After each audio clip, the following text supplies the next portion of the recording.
Hi. இஸ்ரேலும் ஈரானும் எதுக்காக அடிச்சுக்கிட்டு இருக்காங்க அப்படின்னு சொல்லி உங்களுக்கு தெரியலையா? நீங்க யோசிச்சுட்டு இருக்கீங்களா எதுக்காகடா இவங்க சண்டை போட்டுட்டு இருக்காங்க அப்படின்னு சொல்லி?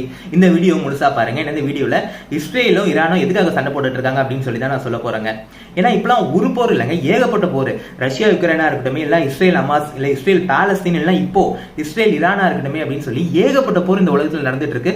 உலகமே எதை நோக்கி போகுதுன்னு தெரியலங்க நிஜமா. ஸோ அப்படி இருக்க பட்சத்துல இப்போ யார் எதுக்காக அடிச்சுட்டு இருக்காங்கன்னே நம்மளால ஞாபகம் வச்சுக்க முடியல, நம்மளால ட்ராக் பண்ண முடியல. ஸோ அதனாலதான் இப்போ ஈரானுக்கும் இஸ்ரேலுக்கும் நடுவில் எதனால சண்டை போயிட்டு இருக்கு அப்படின்னு சொல்லி நம்ம பார்க்க போறோம். இதுக்கு முக்கிய காரணமே நம்ம முதல்ல இஸ்ரேல் தாங்க சொல்லியாகணும். ஏன்னா இஸ்ரேல் ஒரு கிளைம் ஒன்று வைக்கிறாங்க. என்னன்னா, ஈரான் அவங்க நாட்டில் இருக்க யுரேனியமா ஆல்மோஸ்ட் 90% வரைக்கும் என்ரிச் பண்ணிட்டாங்க, தமிழ்ல சொல்லணும்னா செறிவூட்டல் பண்ணிட்டாங்க அப்படின்னு சொல்லி சொல்றாங்க. இதனால பண்றதுனால என்ன ஆகும் அப்படின்னு கேட்டீங்கன்னா, இதை வச்சு அவங்க நியூக்ளியர் வெப்பன், இப்போ ஈரான் அவங்களோட யுரேனியம் 90% என்ரிச் பண்ணி நியூக்ளியர் வெப்பன் மேக் பண்ணலாம்.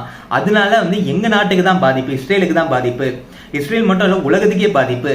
ஏன்னா ஈரான் போன்ற கண்ட்ரீஸ்க்கு நியூக்ளியர் வெப்பன் இருக்கக்கூடாது அப்படின்னு சொல்லி இஸ்ரேல் என்ன பண்றாங்கன்னா, ஈரான்ல இருக்கிற எல்லா நியூக்ளியர் பேசஸ், அப்புறம் மிலிட்டரி ஆப்ரேட் பண்ற இடங்கள், இது எல்லாத்தையும் பயங்கரமா தாக்குறாங்க. என்னைக்குன்னு கேட்டீங்கன்னா ஜூன் 13. இப்படி தாக்குன உடனே ஈரான் என்ன சொல்லிட்டாங்கன்னா, நீ என் இடத்துல கைய வச்சிட்டல, என் நாட்டுல கைய வச்சிட்டல பூந்து, இப்ப நான் உன்னை திரும்பி அடிக்கிறேன் பாரு அப்படின்னு சொல்லி அடிக்க ஆரம்பிச்சிருந்தாங்க. அதனாலதான் இப்போ இஸ்ரேலுக்கும் ஈரானுக்கும் நடுவில் ஒரு பெரிய சண்டை போயிட்டு இருக்கு. இன்னைக்கு ஈரான் இஸ்ரேல்ல இருக்க ஒரு ஹாஸ்பிட்டல் அட்டாக் கூட பண்ணிருக்காங்க. உண்மையிலே இது எல்லாமே கூடிய சீக்கிரம் நிக்கணுங்க. ஏன்னா இந்த உலகத்துல ஏகப்பட்ட வாரம் இப்ப போயிட்டு இருக்கு. உலகமே ஒரு மேட்னஸ் நோக்கி போயிட்டு இருக்கு. எதுக்கு எடுத்தாலும் சண்டைன்னு மாத்தி கண்ட்ரிஸ் நடுவில் அடிச்சுட்டு இருக்காங்க.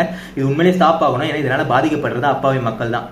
ஸோ ஈரானுக்கும் இஸ்ரேலுக்கும் நடுவில் இதனால சண்டை போயிட்டு இருக்கு அப்படின்னு தெரியாம உங்க ஃப்ரெண்ட்ஸ் யாராவது இருந்தாங்கன்னா இந்த வீடியோ உங்களுக்கு அனுப்பிச்சு விடுங்க, யூஸ்ஃபுல்லா இருக்கும்.